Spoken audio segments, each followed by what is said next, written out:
What do you think, Waldo? Huh? You just think about chasing rabbits. That's all you think about, huh? He's a good boy. He says, yeah, I'm a good boy. Where's Lily? He's just going to lay down. He's going to dig some dirt. You're silly. That's Miss Rooster Doodle. She's got the real hard life. What do you got to say, Rooster?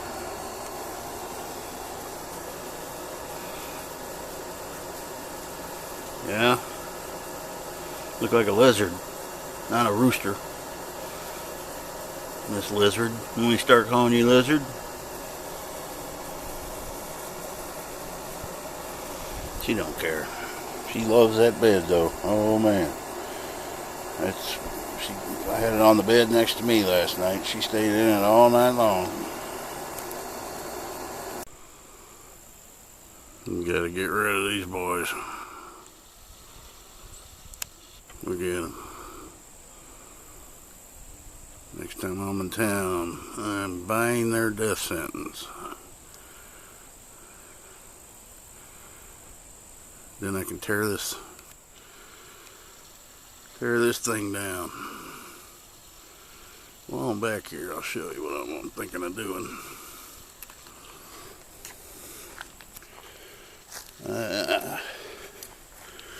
See where I just want to build a set of steps along that wall going up to there. Yes, I'll have to come outside to go up there, but a whole lot easier than what I do now, which is that thing. And eventually that's going to be a big old deck up here. But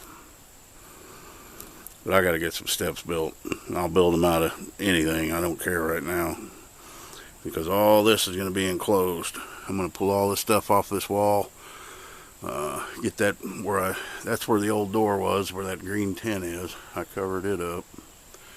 So I need to make that look a little better. But this is all going to have a 2x4 frame for the new addition, covering that all up anyway. So apparently there was an old window there that they did a lousy job covering up. But all that's going to be covered up, and I want the doorway right there underneath that one. And that's about right where that little opening where the cabinet is. So that'll work. I'm not going to worry about that right now. But as soon as I get rid of them wasps, I'll tear that down chute, whatever you call it, down. That's why I haven't done anything. This used to be a laundry room. Tore it down. I haven't painted or anything because I know there's going to be, I'll have to do some work up there because that'll be exposed. Problem I have is these two foundations. This was a cheap, nasty one they built for a hot tub, and it's higher than that one there. So there ain't a lot I can do with that.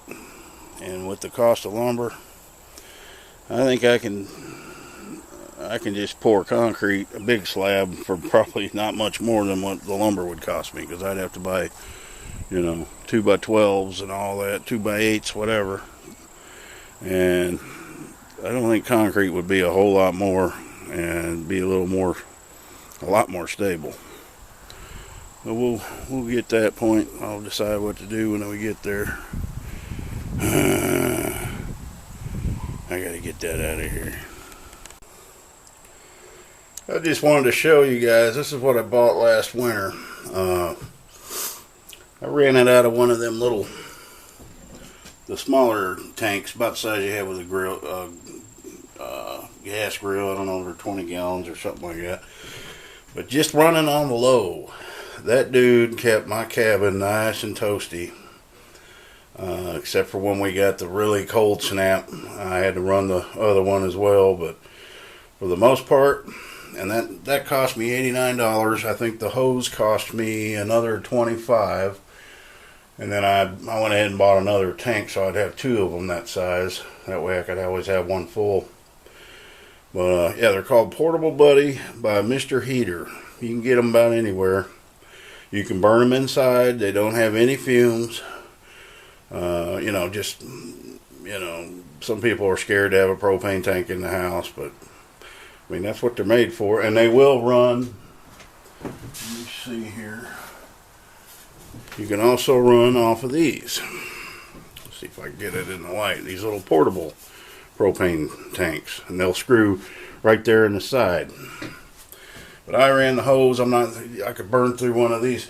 Now, a tank would last me about a week, and that was pretty much running it all the time. So, pretty good, pretty efficient. And for my big one, I've got that great big tank. I've never had to fill that. Most of the time, I don't need that heater that's on the wall mount. And when I do, I maybe go through 2 of those. Those are the 40-gallon tanks. I need to get these in and get them all filled up, because I hear propane is going to shoot through the roof this year. So if you're relying on propane, now is the time. It's probably already too late, but I've got these 3 tanks, got those 2 small ones, and then that big one. So I want to make sure I'm ready for that. I'll probably take them down in a couple of weeks, get them all filled up. That one there normally costs $72 to fill it, so I'm gonna guess it's upwards of $100 now. These 40 gallons are generally $22. That's our prices here locally, and those are a little bit less, about 12 or 15. But I mean, my place is so well insulated. That there does most of the work. And I also have one of those electric fireplace heaters that I'll run on low, and it does a pretty good job too, but it shoots up that electric bill. With this thing, I'll save a lot of money on fuel and that, and my electric bill won't be so high. And I didn't discover this till like towards the end of winter. I wish I'd have had it all winter.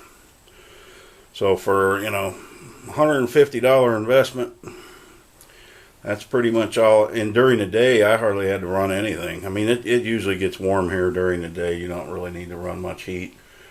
But the weather is changing, so ain't no telling nowadays what we're going to get for weather.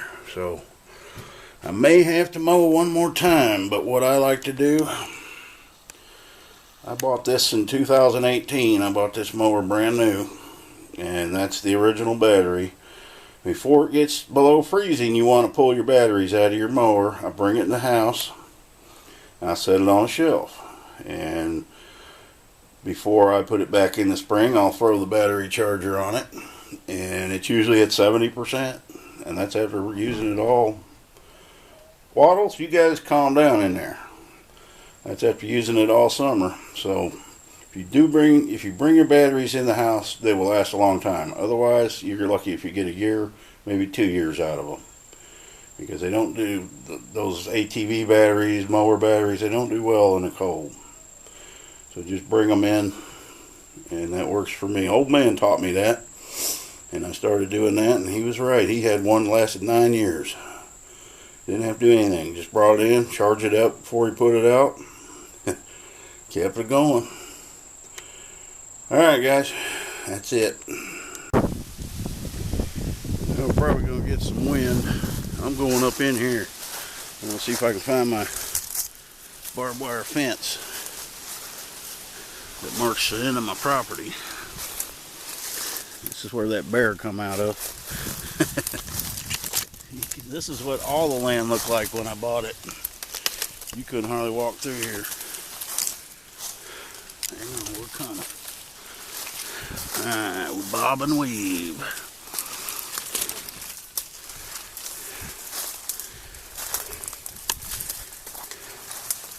I've only been up in here once, and it wasn't like this because we had a fire. All this is 5-year growth. Oh, stickers. More trash. I'm stuck in some thorns. Ah, I'm all ripped up now. Damn. Oh. Bear with me, guys. I'm stuck. I hate this thorny stuff. Okay, I gotta go back and go around another way. Bright idea here. Alright, let's see.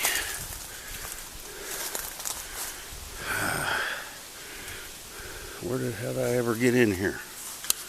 Let's try to go through here.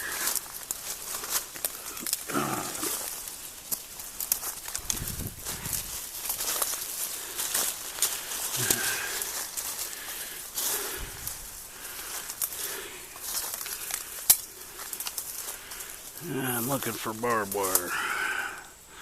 It's like a needle in a haystack. There's a dead tree. I got new neighbors, so I want to be sure where my land ends. And I know there's barbed wire fence in here. And I'm imagining that's going to be on these big trees here.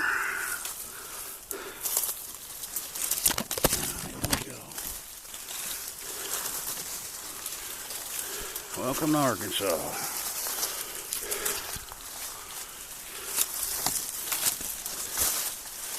I'm not dressed for this. I'm about 15-20 feet in and I'm not seeing it. I have no way to know.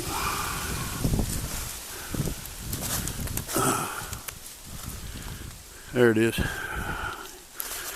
That's where my property ends, right there. I just got to look at that tree. I don't know if you can see it. Right there. I knew it'd be on an older tree. Let's see. Okay. That's the tree I thought it was on. Alright, that is an oak tree. Yeah, and you can see there's an older line of these trees. So I knew it was in here somewhere. And there's probably a marker. This is about where my first parcel of land ends. So probably in there, there's some kind of a marker. I don't know. Damn, I'm in here. And there's no barbed wire going that way. But even in here, you can see the rocks. I mean, they're just everywhere. We are on a mountainside. Alright, I'm going to shut this off. I don't think you'll want to journey back out with me.